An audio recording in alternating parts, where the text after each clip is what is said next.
देखिए बेटा, हम 14th चैप्टर कर रहे थे। 14th चैप्टर की एक्सरसाइज करी थी हमने, ठीक है। अब हमारे पास इस चैप्टर के कुछ क्वेश्चन आंसर्स हैं जो हमें करने हैं, ठीक है। तो देखिए मैं साथ साथ आपको करा रही हूँ, समझिए क्या है इनके अंदर। देखिए बेटा, फर्स्ट क्वेश्चन है हमारा, ये आपका एफ पार्ट है। Answer the following questions.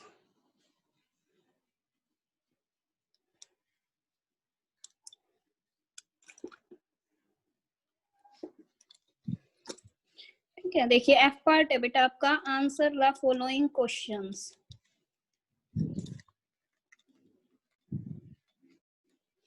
ठीक है, फर्स्ट क्या है, देखिए define motion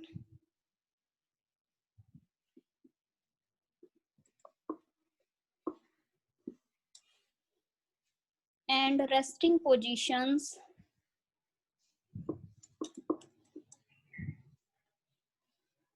of an object. ठीक है, देखिए क्या क्वेश्चन है बेटा, define motion and resting positions. ठीक है, मोशन को डिफाइन करना है और रेस्टिंग पोजीशंस को डिफाइन करना है किसी ऑब्जेक्ट की। ठीक है, तो देखिए क्या कहोगे बेटा, इसके अंदर मैंने आपको बताया था कोई भी बॉडी मोशन में तब होती है जब उसकी पोजीशन चेंज होती है with respect to fixed point और ऑब्जेक्ट विद टाइम। ठीक है, हम क्या कहेंगे, कोई भी जो हमारी बॉडी होती है वो मोशन में तब होती है जब क्या होता है, उसकी पोजीशन चेंज होती है। ठीक है, जब उस बॉडी की पोजीशन चेंज होती है किसी फिक्स्ड पॉइंट या ऑब्जेक्ट के रिस्पेक्ट में टाइम के साथ साथ। ठीक है, अगर टाइम के साथ साथ किसी फिक्स्ड पॉइंट या ऑब्जेक्ट के रिस्पेक्ट में किसी बॉडी की पोजीशन चेंज होती है तो उसे क्या कहेंगे, मोशन कहते हैं। ठीक है, उसके अलावा बॉडी आपकी रेस्ट में कब कहलाएगी, अगर उसकी पोजीशन क्या होती है, चेंज नहीं होती है। ठीक है, अगर उसकी पोजीशन चेंज नहीं होती है with respect to a fixed point और ऑब्जेक्ट, तो हम क्या कहेंगे कि बॉडी हमारी किस में है, रेस्ट में है। ठीक है, तो आई बात समझ में, देखो क्या कहेंगे हम, a body is said to be in motion, a body is said to be in motion if it changes its position, if it changes its position with respect to a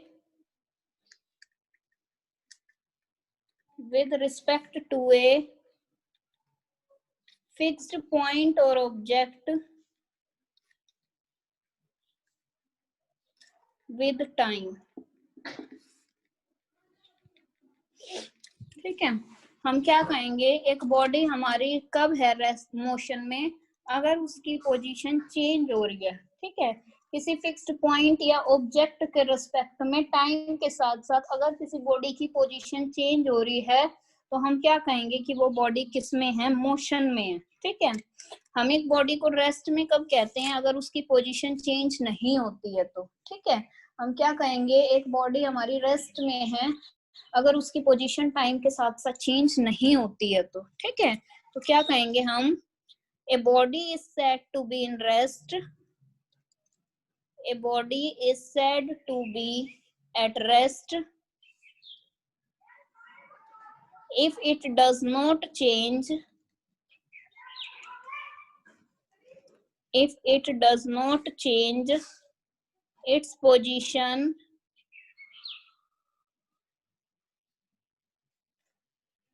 with respect to a fixed point or object, with respect to a fixed point or object with time। ठीक है, आई बात समझ में बेटा। देखो मैंने आपको क्या कहा है कि एक बॉडी हमारी मोशन में होती है अगर उसकी पोजीशन टाइम के साथ साथ चेंज होती है। ठीक है, और एक बॉडी हमारी रेस्ट में होती है अगर इसकी पोजीशन टाइम के साथ चेंज नहीं होती है तो। ठीक है, तो इस तरह से हमने डिफाइन कर दिया किसे किसे हमने मोशन को, रेस्ट को डिफाइन कर दिया, ठीक है। उसके बाद देखिए बेटा, सेकंड क्वेश्चन है हमारा, define speed, define speed and give its, define speed and give its SI units, ठीक है। देखिए क्या करना है, स्पीड को डिफाइन करना है और उसकी SI यूनिट्स देनी है, ठीक है। हम कल भी देखो बार बार बात कर रहे थे कि स्पीड हमारी क्या होती है बेटा, डिस्टेंस अपॉन टाइम होती है, ठीक है। यानी कि कोई भी ऑब्जेक्ट कितनी फास्ट चल रही है, ठीक है, वही हमारी क्या कहलाती है, स्पीड कहलाती है, ठीक है। तो हम क्या आंसर दे सकते हैं इसका बेटा, देखो, the distance travelled by, the distance traveled by an object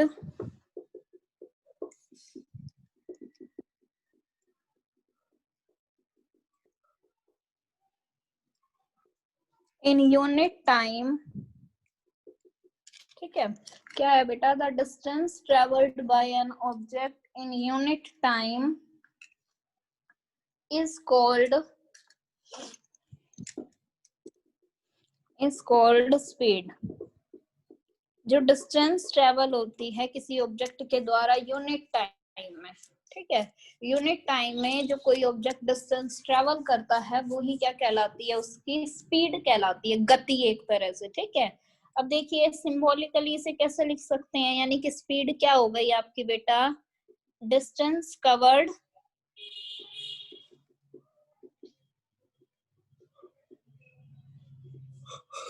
divide by time, ठीक है। स्पीड को किससे रिप्रेजेंट करेंगे, अगर हम एस से, तो डिस्टेंस कवर्ड क्या आ जाएगा बेटा, डी आ जाएगा, और टाइम किससे आ जाएगा आपका, टी से आ जाएगा, या फिर क्या कह सकते हैं, एस इक्वल टू क्या हो जाएगा बेटा, डी बाई टी हो जाएगा, ठीक है। तो ये तो हमारा हो गया स्पीड के बारे में। अब हमें बतानी है स्पीड की एसआई यूनिट। आपको पता है डिस्टेंस की एसआई यूनिट क्या होती है बेटा, मीटर होती है, और टाइम की एसआई यूनिट क्या होती है, सेकंड होती है। तो SI unit for speed will be क्या हो जाएगी,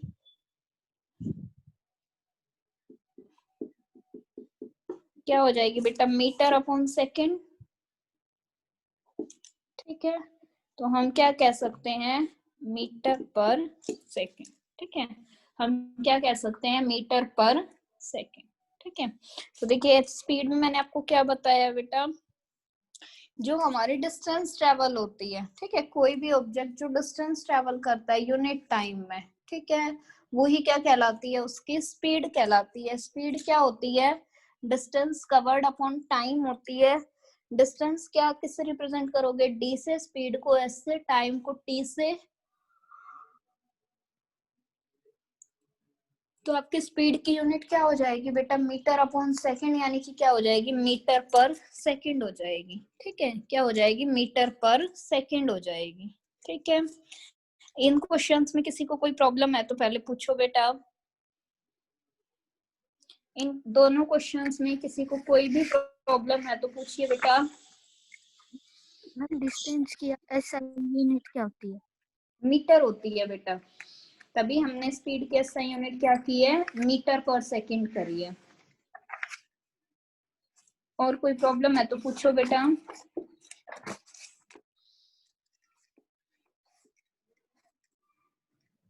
और कोई प्रॉब्लम,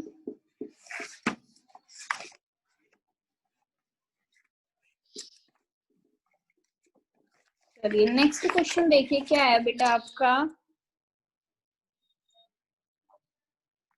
देखिए थर्ड क्वेश्चन है आपका, define uniform, define uniform and non uniform motion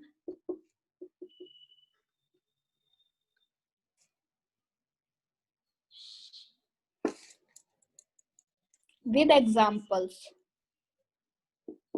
ठीक है। आपको क्या बताना है बेटा, यूनिफॉर्म और नॉन यूनिफॉर्म मोशन के बारे में बताना है, किसके साथ, एग्जांपल्स के साथ, ठीक है। तो देखिए कैसे बताओगे बेटा, हम क्या कहते हैं, यूनिफॉर्म मोशन क्या होता है हमारा, एक कोई ऑब्जेक्ट जब इक्वल डिस्टेंस कवर करता है, ठीक है, कोई ऑब्जेक्ट जब इक्वल डिस्टेंस कवर करता है इक्वल इंटरवल ऑफ टाइम में, ठीक है, equal distance cover in equal interval of time, तो वो हमारा कौन सा मोशन होता है, यूनिफॉर्म मोशन होता है, ठीक है। और अगर हमारी इक्वल डिस्टेंस कवर होती है अनइक्वल इंटरवल ऑफ टाइम में, ठीक है, अगर हमारी इक्वल डिस्टेंस कवर होती है अनइक्वल इंटरवल ऑफ टाइम में या अनइक्वल डिस्टेंस कवर होती है इक्वल इंटरवल ऑफ टाइम में, तो वो जो हमारा मोशन होता है वो कौन सा मोशन कहलाता है बेटा, नॉन यूनिफॉर्म मोशन कहलाता है, ठीक है। तो देखिए क्या कहोगे, क्या आंसर दोगे बेटा इसका, यूनिफॉर्म मोशन क्या होता है,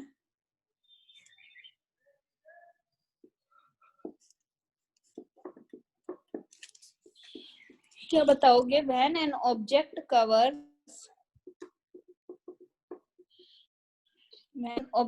covers equal distances, when an object covers equal distances in equal intervals of time,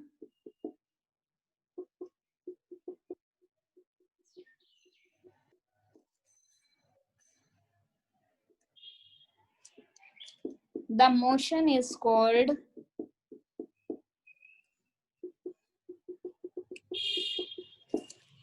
uniform motion.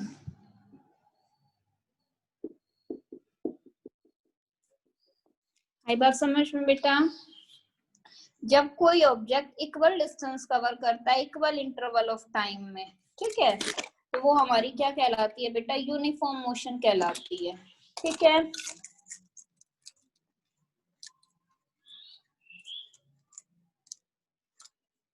ठीक है, आपको एग्जाम्पल के साथ डिफाइन करना है, तो एग्जाम्पल जैसे आपका होता है बेटा, दिस टाइप ऑफ मोशन,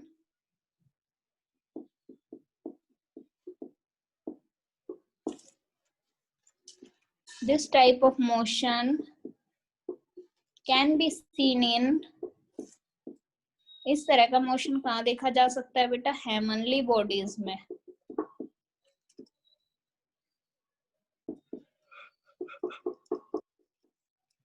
जैसे आपका क्या हो गया बेटा, रोटेशन ऑफ अर्थ, ठीक है, revolution of earth around sun,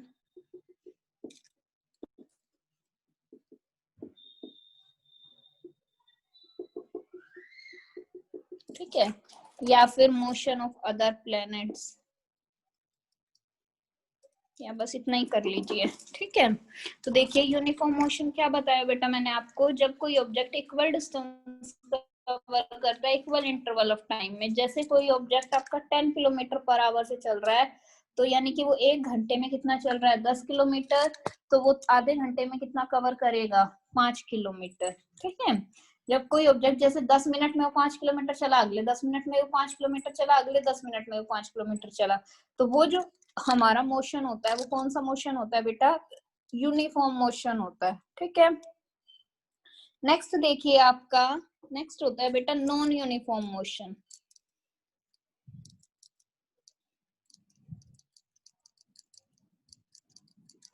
next आपको किसके बारे में बताना है बेटा, नॉन यूनिफॉर्म मोशन के बारे में बताना है, ठीक है। तो नॉन यूनिफॉर्म मोशन क्या कहते हो आप, जब कोई ऑब्जेक्ट क्या करता है, इक्वल डिस्टेंस कवर करता है अनइक्वल इंटरवल ऑफ टाइम में, ठीक है। देखिए क्या कहेंगे बेटा इसके बारे में हम, when an object covers equal distances in unequal interval of time,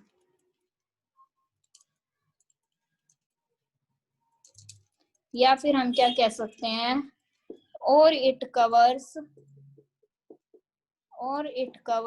unequal distances, ठीक है, या फिर वो क्या करता है, अनइक्वल डिस्टेंस कवर करता है किसके अंदर बेटा, in equal intervals of time.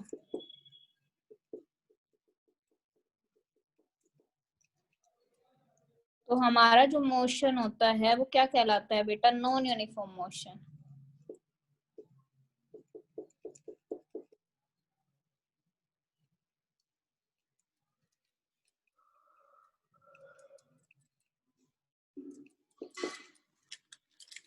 ठीक है, क्या बताया देखिए, नॉन यूनिफॉर्म मोशन में मैंने आपको, अगर कोई ऑब्जेक्ट इक्वल डिस्टेंस कवर करता है बेटा अनइक्वल इंटरवल ऑफ टाइम में, ठीक है, या फिर वो क्या करता है, इक्वल डिस्टेंस कवर करता है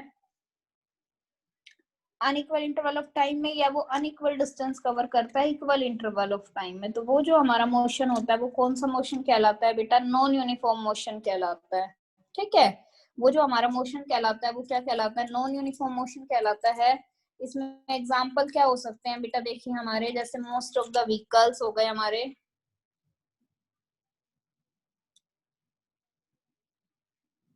ठीक है, जैसे हमारे मोस्ट ऑफ द व्हीकल्स हो गए, एनिमल्स हो गए, ठीक है, मैन हो गए, ये किसके अंदर मूव करते हैं, नॉन यूनिफॉर्म मोशन में। किसके अंदर मूव करते हैं बेटा, नॉन यूनिफॉर्म मोशन में मूव करते हैं। ठीक है, तो ये हो गया बेटा हमारा uniform and non uniform motion का आंसर। ठीक है, नेक्स्ट है what are periodic events, give two examples. ठीक है, देखिए बेटा नेक्स्ट क्वेश्चन क्या है आपका, what are periodic events,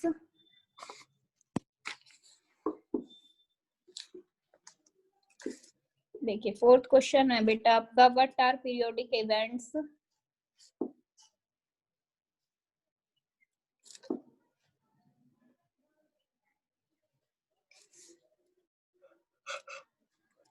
give two examples. ठीक है, क्या है बेटा, पीरियोडिक इवेंट्स क्या है और दो एग्जांपल्स देने हैं।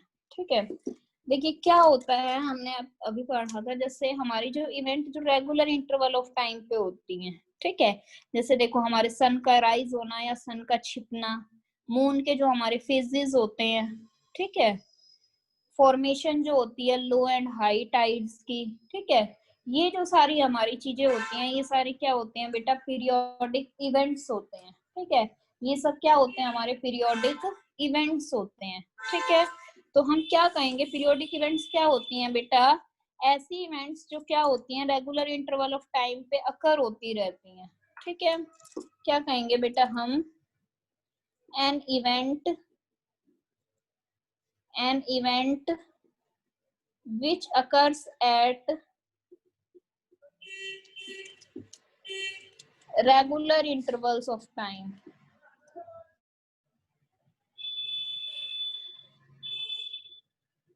is called periodic event। ठीक है, ऐसी इवेंट जो क्या होती है बेटा, रेगुलर इंटरवल्स ऑफ टाइम पे होती रहती है, वो हमारी कैसी इवेंट कहलाती है, पीरियोडिक इवेंट कहलाती है। ठीक है, वो हमारी कैसी इवेंट कहलाती है बेटा, पीरियोडिक इवेंट कहलाती है। ठीक है, जो हमारे बहुत सारे नेचुरल इवेंट्स हैं वो क्या है, हमारे पीरियोडिक हैं। ठीक है, many natural events are periodic. ठीक है, जैसे एग्जांपल क्या दे सकते हो आप बेटा, राइजिंग एंड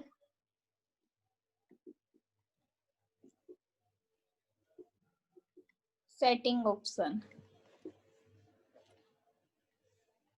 ठीक है, और क्या हो गया आपके, फेजेस ऑफ मून। ठीक है बेटा, और क्या बता सकते हो, formation of low and high tides.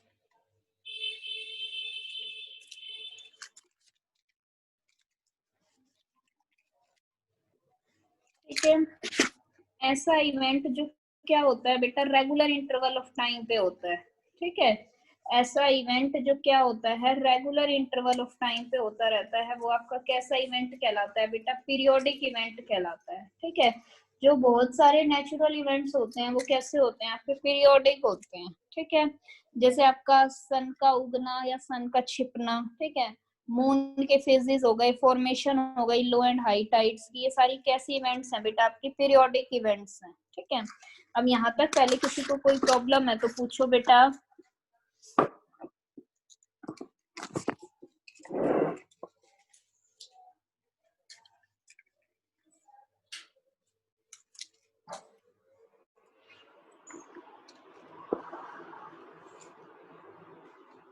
यहाँ पर किसी को कोई प्रॉब्लम है तो पूछिए बेटा।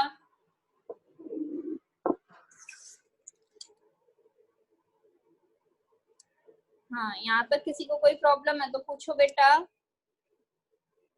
4 क्वेश्चंस करे हैं हमने अभी तक, इन चारों क्वेश्चंस में किसी को कोई भी प्रॉब्लम है तो पूछिए बेटा।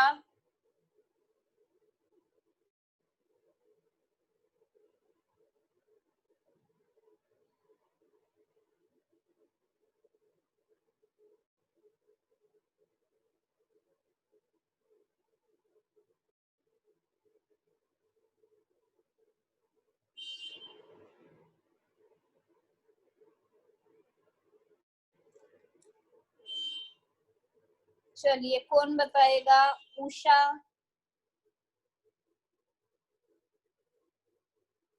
उषा अनम्यूट करिए बेटा अपने आप को।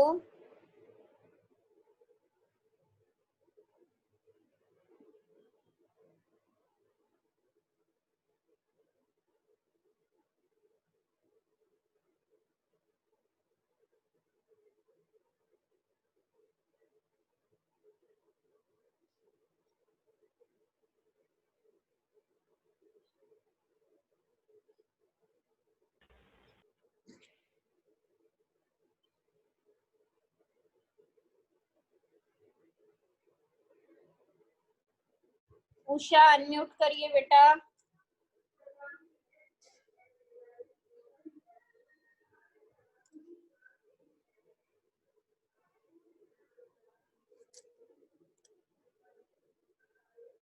समीक्षा।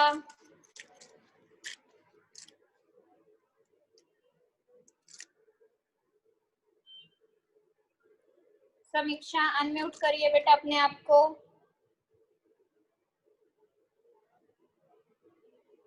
समीक्षा।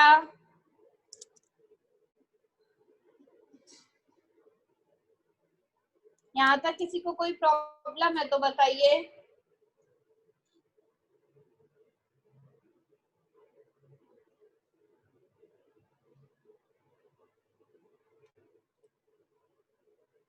इन क्वेश्चंस में किसी को कोई प्रॉब्लम है तो बताइए बेटा।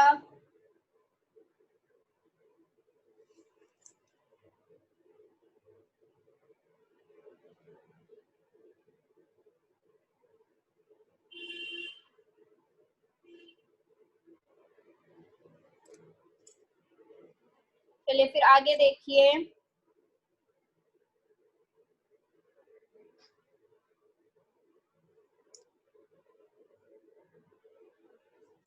नेक्स्ट देखिए बेटा, नेक्स्ट क्वेश्चन है what is the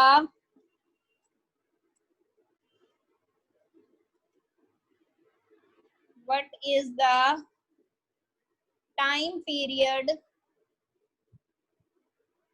what is the time period of a pendulum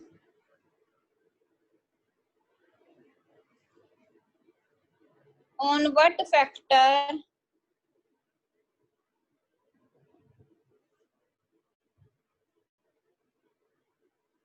does it depend?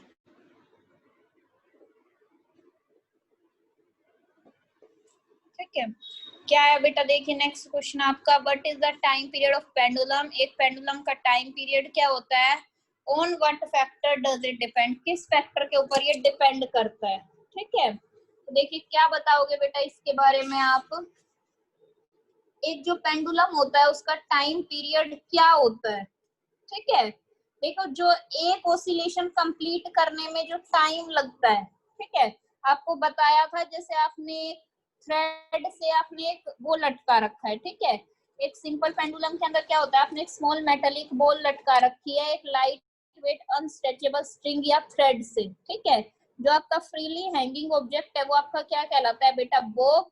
जो आपकी नॉर्मल रेस्टिंग पोजीशन है बोब की, वो आपकी क्या कहलाती है? मीन पोजीशन कहलाती है। ठीक है, जब बोब अपने मीन पोजीशन से डिस्प्लेस होता है और रिलीज करते हैं हम उसे बिना जर्क या प्रेशर के उसकी मेन पोजीशन के अबाउट, तो वो जो हमारा मोशन होता है एक पीरियोडिक मोशन होता है, वो हमारा क्या कहलाता है बेटा? ओसिलेटरी मोशन कहलाता है। ठीक है, तो एक ओसिलेशन को कंप्लीट करने में, ठीक है, जो टाइम लगता है वही क्या कहलाता है? टाइम पीरियड कहलाता है। ठीक है, देखिए क्या बताओगे इसके अंदर बेटा,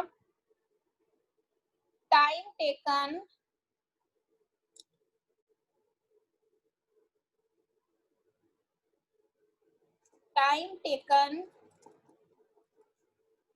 to complete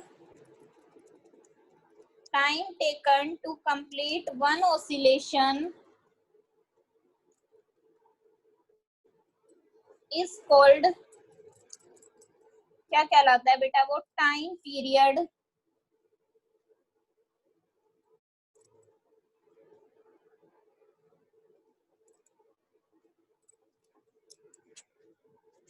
of A pendulum. ठीक है, time period of A pendulum क्या कहलाता है बेटा, एक ऑसिलेशन कंप्लीट करने के लिए जो टाइम लगता है, ठीक है, एक ऑसिलेशन कंप्लीट करने के लिए जो टाइम लगता है वही क्या कहलाता है बेटा, टाइम पीरियड कहलाता है। ठीक है, उसके बाद देखिए क्या क्वेश्चन पूछा जा रहा है, on what factor does it depend, किस फैक्टर के ऊपर ये डिपेंड करता है। ठीक है, तो देखिए जो आपका ये होता है टाइम पीरियड, ये आपका इंक्रीज या डिक्रीज होता है पेंडुलम की जो स्ट्रिंग की लेंथ होती है उसके इंक्रीज या डिक्रीज होने के साथ साथ। ठीक है, तो क्या कह सकते हैं, देखिए बेटा इसके अंदर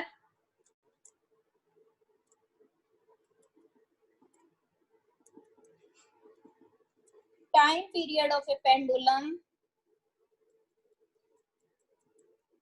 time period of A pendulum increases or decreases,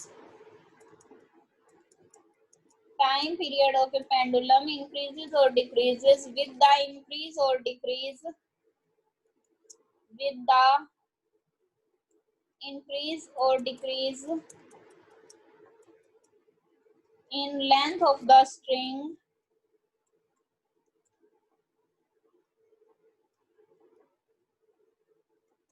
of the pendulum।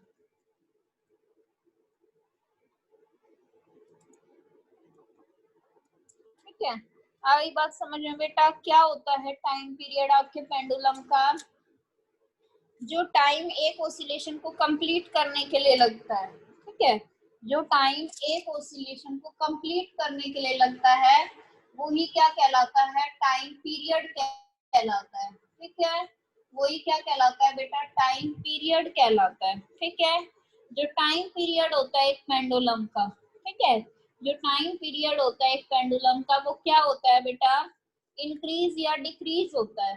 ठीक है, जो टाइम पीरियड होता है पेंडुलम का वो क्या होता है, इंक्रीज या डिक्रीज होता है, किसके साथ, जो स्ट्रिंग की लेंथ है। ठीक है, जो पेंडुलम की जो स्ट्रिंग है उसकी जो लेंथ है वो अगर बढ़ती है तो टाइम पीरियड भी आपका बढ़ सकता है, घट सकता है।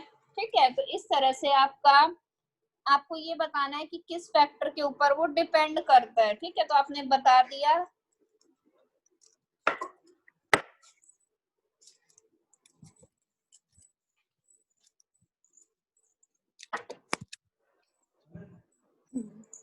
हाँ हाँ, लाइट तो अभी आई है, वैसे तो यहाँ बैठी थी ना मैं। ठीक है, तो देखिए टाइम पीरियड क्या होता है आपका,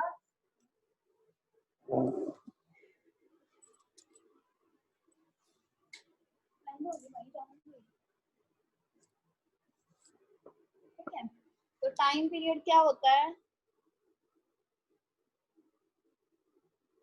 ना,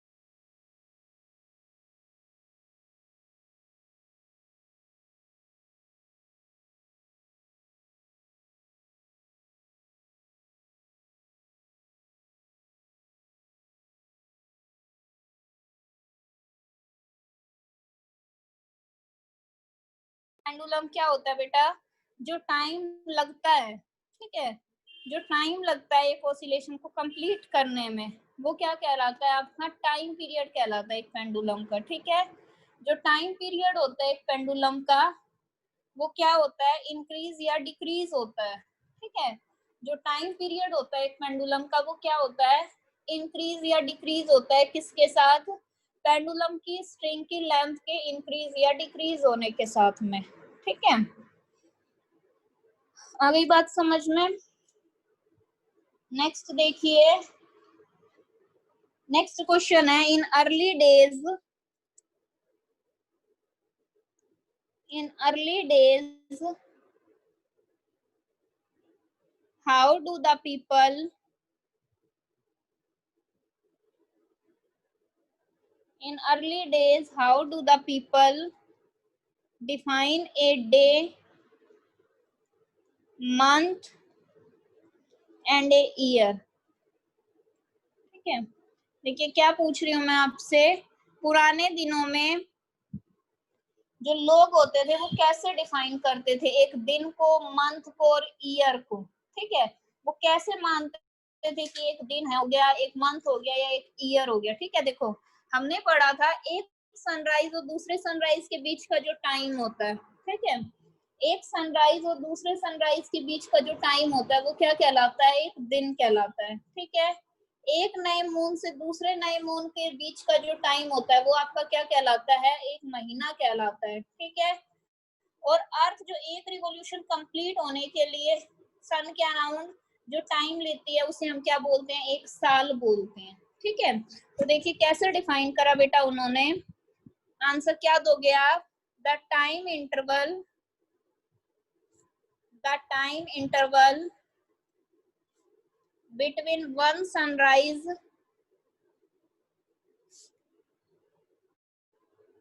and the next was called a day. ठीक है, फिर आप क्या बताओगे? The time interval between one new moon to the next was taken as month. ठीक है, थर्ड क्या कहोगे बेटा? जो टाइम कौन लेती है? अर्थ लेती है। Time taken by the earth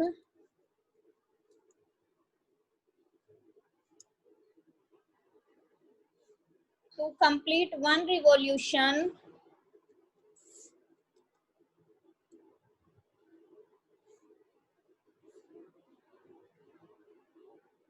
time taken by the earth to complete one revolution around the sun was used to mark a year.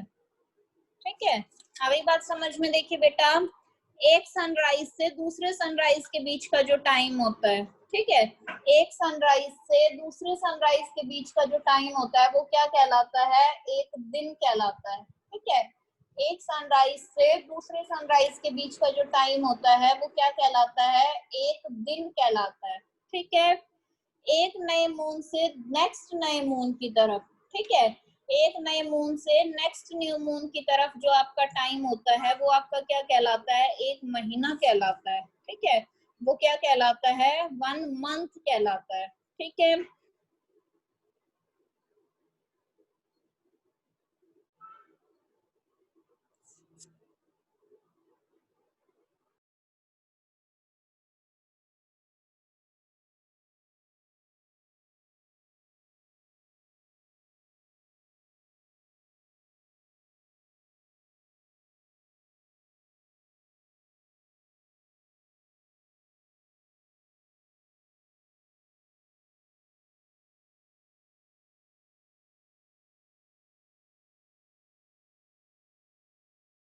एक रिवॉल्यूशन को कंप्लीट करने के लिए सन के अराउंड अर्थ जो टाइम लेती है वो आपका क्या कहलाता है? एक साल कहलाता है। ठीक है, अब यहाँ तक किसी को कोई प्रॉब्लम है तो पूछो बेटा।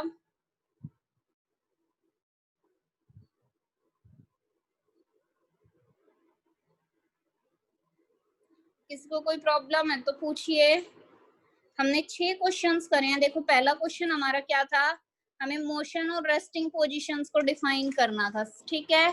सेकंड क्वेश्चन में हमें क्या डिफाइन करना था बेटा, स्पीड को डिफाइन करना था और उसकी एसआई यूनिट्स देनी थी, ठीक है। थर्ड में हमें uniform and non uniform motion को डिफाइन करना था एग्जांपल्स के साथ, ठीक है। फिर हमें फोर्थ क्वेश्चन में बेटा पीरियोडिक इवेंट्स को डिफाइन करना था और एग्जांपल्स देने थे उसके, ठीक है। फिर हमें पेंडुलम के टाइम पीरियड के बारे में बताना था और ये बताना था कि किन फैक्टर के ऊपर वो क्या करता है, डिपेंड करता है, ठीक है। और फिर हमें ये डिफाइन करना था एक साल क्या होता है, एक मंथ क्या होता है, एक ईयर अर्ली डेज में लोग कैसे मानते थे, ठीक है। चलिए थैंक यू बेटा।